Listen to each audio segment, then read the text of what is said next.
नमस्ते। ओम शांति। कार्यक्रम में हमारे साथ उपस्थित लोकसभा अध्यक्ष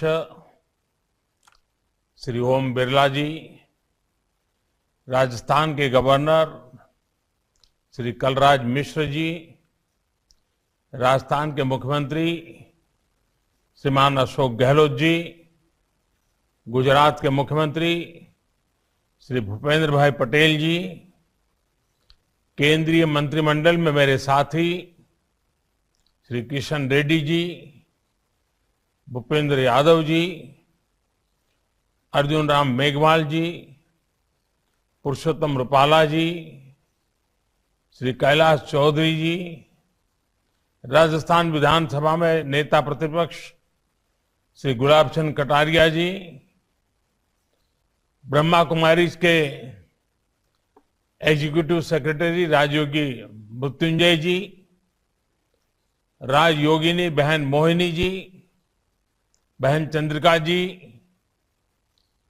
ब्रह्मा कुमारी की अन्य सभी बहनें, देवियों और सज्जनों, और यहां उपस्थित सभी साधक साधिकाएं। कुछ स्थल ऐसे होते हैं जिनमें अपनी एक अलग चेतना होती है, ऊर्जा का अपना ही एक अलग प्रवाह होता है। ये ऊर्जा उन महान व्यक्तित्वों की होती है जिनकी तपस्या से वन, पर्वत, पहाड़ भी जागृत हो उठते हैं। मानवीय प्रेरणाओं का केंद्र बन जाते हैं। माउंट आबू की आभा भी दादा लेखराज और उन जैसे अनेकों सिद्ध व्यक्तित्वों की वजह निरंतर बढ़ती रही है। आज इस पवित्र स्थान से ब्रह्मा कुमारी संस्था के द्वारा आजादी के अमृत महोत्सव से स्वर्णिम भारत की ओर एक बहुत बड़े अभियान का प्रारंभ हो रहा है। इस कार्यक्रम में स्वर्णिम भारत के लिए भावना भी है, साधना भी है। इसमें देश के लिए प्रेरणा भी है और ब्रह्मा कुमारियों के प्रयास भी हैं। मैं देश के संकल्पों के साथ, देश के सपनों के साथ निरंतर जुड़े रहने के लिए ब्रह्मा कुमारी परिवार का बहुत बहुत अभिनंदन करता हूं। आज के इस कार्यक्रम में दादी जानकी, राजयोगिनी दादी हृदय मोहिनी जी सशरीर हमारे बीच उपस्थित नहीं है। मुझ पर उनका बहुत स्नेह था। आज के इस आयोजन पर मैं उनका आशीर्वाद भी महसूस कर रहा हूं। साथियों, जब संकल्प के साथ साधना जुड़ जाती है, जब मानव मात्र के साथ हमारा मम भाव जुड़ जाता है, अपनी व्यक्तिगत उपलब्धियों के लिए इदम न मम यह भाव जागने लगता है, तो समझिए हमारे संकल्पों के जरिए एक नए कालखंड का जन्म होने वाला है, एक नया सवेरा होने वाला है। सेवा और त्याग का यही अनुभव आज अमृत महोत्सव में नए भारत के लिए उमड़ रहा है। इसी त्याग और कर्तव्य भाव से करोड़ों देशवासी आज स्वर्णिम भारत की नींव रख रहे हैं। हमारे और राष्ट्र के सपने अलग अलग नहीं है। हमारी निजी और राष्ट्रीय सफलताएं अलग अलग नहीं है। राष्ट्र की प्रगति में ही हमारी प्रगति है। हमसे ही राष्ट्र का अस्तित्व है और राष्ट्र से ही हमारा अस्तित्व है। ये भाव, ये बोध नए भारत के निर्माण में हम भारतवासियों की सबसे बड़ी ताकत बन रहा है। आज देश जो कुछ कर रहा है उसमें सबका प्रयास शामिल है। सबका साथ, सबका विकास, सबका विश्वास। आज एक और बात, सबका प्रयास। ये सब देश का मूल मंत्र बन रहा है। आज हम एक ऐसी व्यवस्था बना रहे हैं जिसमें भेदभाव की कोई जगह न हो। एक ऐसा समाज बना रहे हैं जो समानता और सामाजिक न्याय की बुनियाद पर मजबूती से खड़ा हो। हम एक ऐसे भारत को उभरते देख रहे हैं जिसकी सोच और अप्रोच नई है, जिसके निर्णय प्रगतिशील हैं। साथियों, भारत की सबसे बड़ी ताकत यह है कि कैसा भी समय आए, कितना भी अंधेरा छाए, भारत अपने मूल स्वभाव को बनाए रखता है। हमारा युगों युगों का इतिहास इस बात का साक्षी है। दुनिया जब अंधकार से दौर से और गहरे दौर में थी, महिलाओं को लेकर पुरानी सोच में जकड़ी थी, तब भारत मातृशक्ति की पूजा देवी के रूप में करता था। हमारे यहां गार्गी, मैत्रेयी, अनसुईया, अरुंधति और मदालसा जैसी विदुषियां समाज को ज्ञान देती थी। कठिनाइयों से भरे मध्यकाल में भी इस देश में पन्ना घाय और मीराबाई जैसी महान नारियां हुई। और अमृत महोत्सव में देश जिन स्वाधीनता संग्राम के इतिहास को याद कर रहा है, उसमें भी कितनी ही महिलाओं ने अपने बलिदान दिए हैं। कित्तूर की रानी चेन्नम्मा, मतंगिनी हाजरा, रानी लक्ष्मीबाई, वीरांगना जलकारी बाई, वहां से लेकर सामाजिक क्षेत्र में अहल्याबाई होलकर, सावित्रीबाई फुले, इन देवियों ने भारत की पहचान बनाए रखी।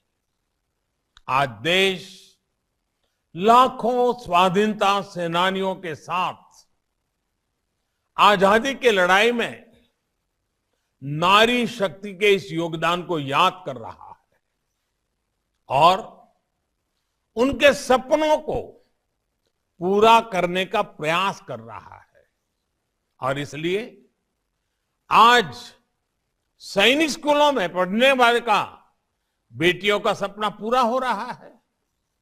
अब देश की कोई भी बेटी राष्ट्र रक्षा के लिए सेना में जाकर महत्वपूर्ण जिम्मेदारियां उठा सकती है। महिलाओं का जीवन और कैरियर दोनों एक साथ चले, इसके लिए मातृ अवकाश को बढ़ाने जैसे फैसले भी किए गए हैं। देश के लोकतंत्र में भी महिलाओं की भागीदारी बढ़ रही है।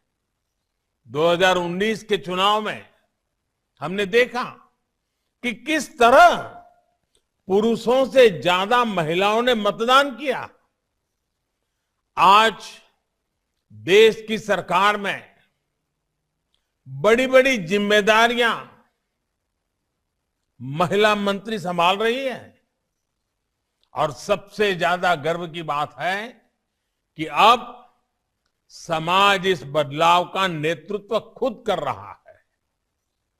हाल के आंकड़ों से पता चला है कि बेटी बचाओ बेटी पढ़ाओ अभियान, इसकी सफलता से वर्षों बाद देश में स्त्री पुरुष का अनुपात भी बेहतर हुआ है। ये बदलाव इस बात का स्पष्ट संकेत है कि नया भारत कैसा होगा, कितना सामर्थ्यशाली होगा। साथियों, आप सभी जानते हैं कि हमारे ऋषियों ने उपनिषदों में तमसो मां ज्योतिर्गमय, मृत्युर्मा अमृतगमय, इसकी प्रार्थना की है। यानी हम अंधकार से प्रकाश की ओर बढ़ें, मृत्यु से परेशानियों से अमृत की ओर बढ़ें। अमृत और अमरत्व का रास्ता बिना ज्ञान के प्रकाशित नहीं होता। इसलिए अमृत काल के ये समय हमारे ज्ञान, शोध और इनोवेशन का समय है। हमें एक ऐसा भारत बनाना है जिसकी जड़ें प्राचीन परंपराओं और विरासत से जुड़ी होगी और जिसका विस्तार आधुनिकता के आकाश में अनंत तक होगा। हमें अपनी संस्कृति, अपनी सभ्यता, अपने संस्कारों को जीवंत रखना है। अपनी आध्यात्मिकता को, अपनी विविधता को संरक्षित और संवर्धित करना है और साथ ही टेक्नोलॉजी, इंफ्रास्ट्रक्चर, एजुकेशन, हेल्थ की संस्थाओं को निरंतर आधुनिक भी बनाना है। देश के इन प्रयासों में आप सभी की, ब्रह्मा कुमारी जैसी आध्यात्मिक संस्थाओं की बड़ी भूमिका है। मुझे खुशी है कि आप आध्यात्म के साथ साथ शिक्षा, स्वास्थ्य और कृषि जैसे कई क्षेत्रों में कई बड़े बड़े काम कर रहे हैं और आज जिस अभियान को आरंभ कर रहे हैं आप उसे ही आगे बढ़ा रहे हैं। अमृत महोत्सव के लिए आपने कई लक्ष्य भी तय किए हैं। आपके ये प्रयास देश को अवश्य एक नई ऊर्जा देंगे, नई शक्ति देंगे। आज देश किसानों को समृद्ध और आत्मनिर्भर बनाने के लिए ऑर्गेनिक फार्मिंग और नेचुरल फार्मिंग, प्राकृतिक खेती की दिशा में प्रयास कर रहा है। खान पान, आहार की शुद्धता को लेकर हमारी ब्रह्मा कुमारी बहनें समाज को लगातार जागरूक करती रही है। लेकिन गुणवत्तापूर्ण आहार के लिए गुणवत्तापूर्ण उत्पादन भी जरूरी है। इसलिए ब्रह्मा कुमारी नेचुरल फार्मिंग को प्रमोट करने के लिए, प्राकृतिक खेती को बढ़ावा देने के लिए एक बहुत बड़ी प्रेरणा बन सकती है। कुछ गांवों को प्रेरित करके ऐसे मॉडल खड़े किए जा सकते हैं। इसी तरह क्लीन एनर्जी के और पर्यावरण के क्षेत्र में भी दुनिया को भारत से बहुत अपेक्षाएं हैं। आज क्लीन एनर्जी के कई विकल्प विकसित हो रहे हैं। इसे लेकर भी जन जागरण के लिए बड़े अभियान की जरूरत है। ब्रह्मा कुमारी ने तो सोलर पावर के क्षेत्र में सबके सामने एक उदाहरण रखा है। कितने ही समय से आपके आश्रम की रसोई में सोलर पावर से खाना बनाया जा रहा है। सोलर पावर का इस्तेमाल ज्यादा से ज्यादा लोग करें, इसमें भी आपका बहुत सहयोग हो सकता है।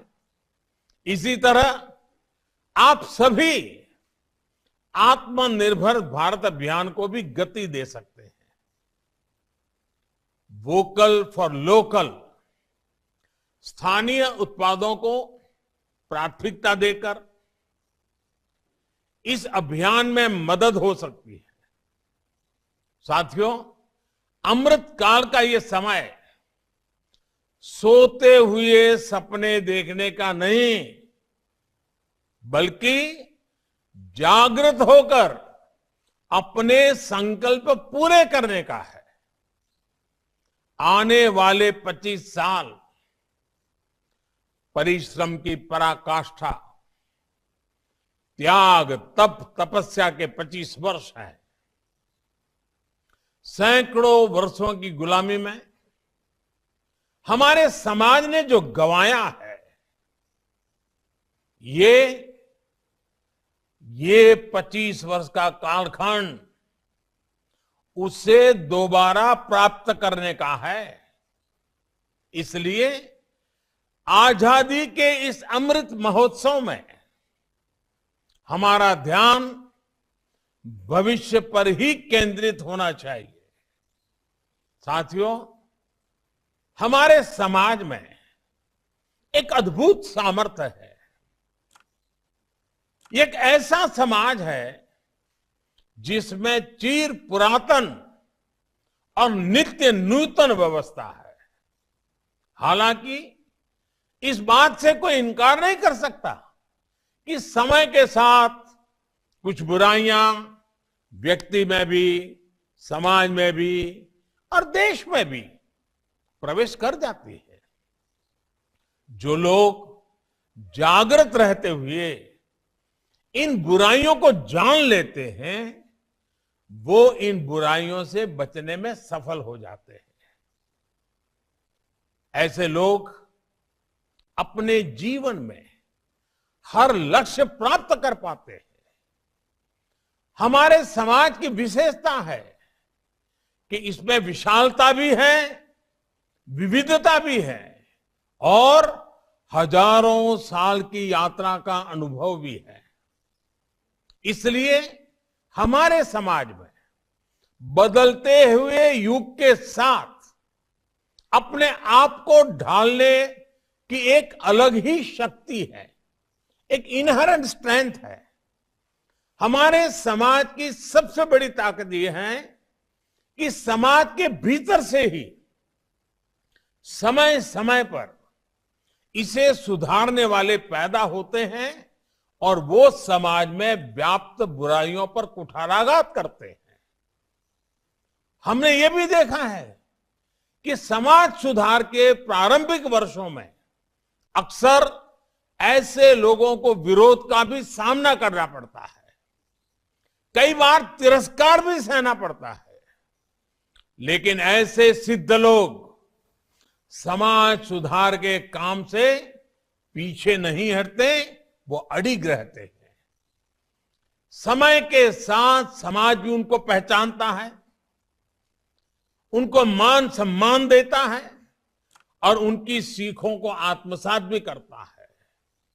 इसलिए साथियों, हर युग के कालखंड के मूल्यों के आधार पर समाज को सजग रखना, समाज को दोष मुक्त रखना, ये बहुत अनिवार्य है और निरंतर करने वाली प्रक्रिया है। उस समय की जो भी पीढ़ी होती है उससे ये दायित्व निभाना ही होता है।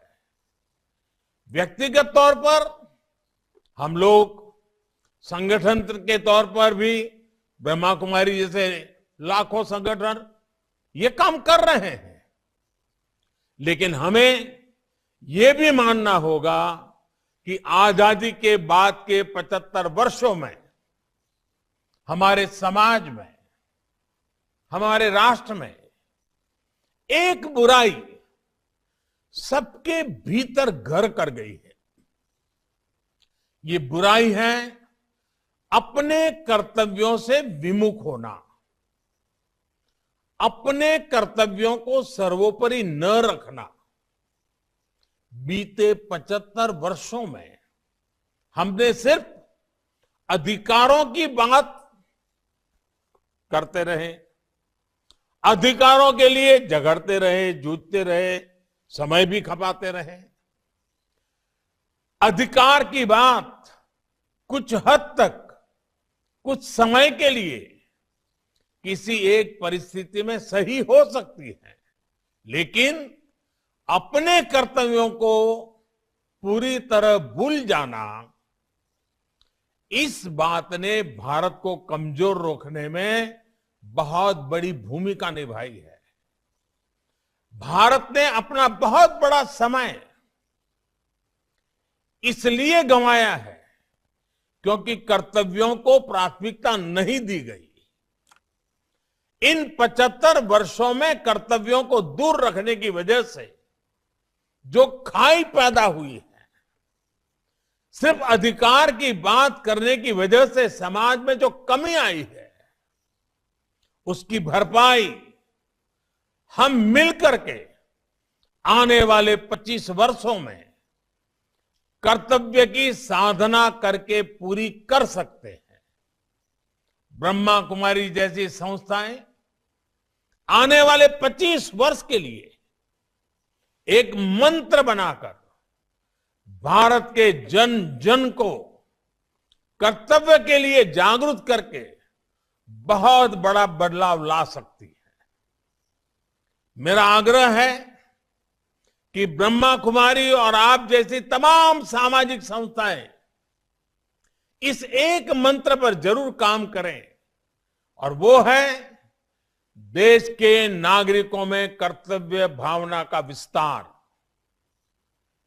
आप सभी अपनी शक्ति और समय जन जन में कर्तव्य बोध जागृत करने पर जरूर लगाएं, और ब्रह्मा कुमारी जैसी संस्थाएं जिस तरह दशकों से कर्तव्य के पथ पर चल रही है, आप लोग ये काम बहुत आसानी से कर सकते हैं।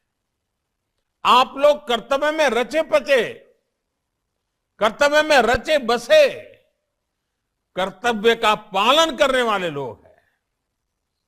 इसलिए जिस भावना के साथ आप अपनी संस्था में काम करते हैं, उस कर्तव्य भावना का विस्तार समाज में हो, देश में हो, देश के लोगों में हो। ये आजादी के इस अमृत महोत्सव पर आपका देश को सबसे उत्तम उपहार होगा। आप लोगों ने एक कहानी जरूर सुनी होगी। एक कमरे में अंधेरा था, तो उस अंधेरे को हटाने के लिए लोग अपने अपने तरीके से अलग अलग काम कर रहे थे।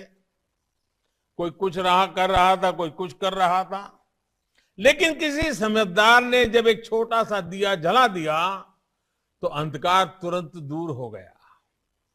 वैसे ही ताकत कर्तव्य की है, वैसी ही ताकत छोटे से प्रयास की भी है। हम सभी को देश के हर नागरिक के हृदय में एक दिया जलाना है, कर्तव्य का दिया जलाना है।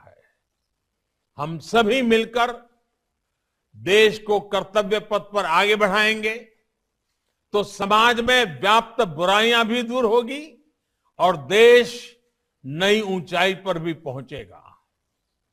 भारत भूमि को प्यार करने वाला, इस भूमि को मां मानने वाला कोई भी व्यक्ति ऐसा नहीं होगा जो देश को नई ऊंचाई पर ना ले जाना चाहता हो।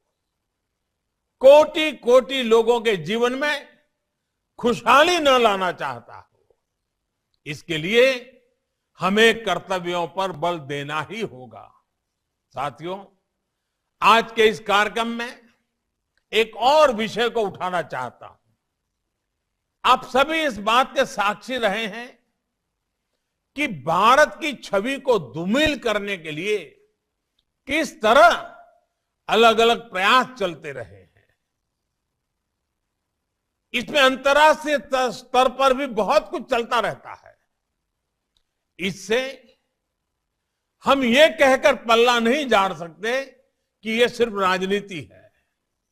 ये राजनीति नहीं है, ये हमारे देश का सवाल है। और जब हम आजादी का अमृत महोत्सव मना रहे हैं तो ये भी हमारा दायित्व है कि दुनिया भारत को सही रूप में जाने। ऐसी संस्थाएं जिनकी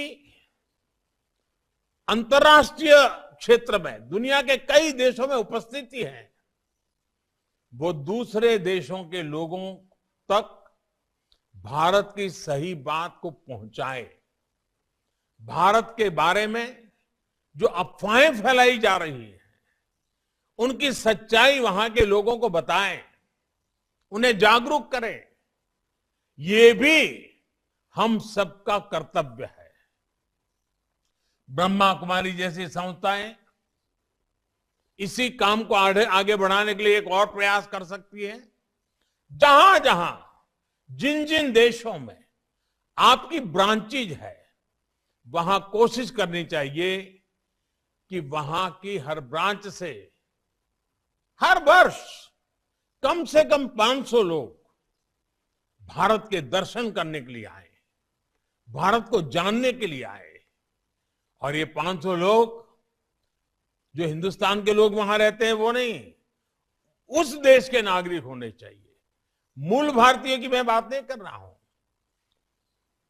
आप देखिएगा, अगर इस प्रकार से लोगों का आना हुआ, देखेंगे, यहां की हर बात को समझेंगे, तो अपने आप वो भारत के छाइयों को विश्व में लेकर के जाएंगे।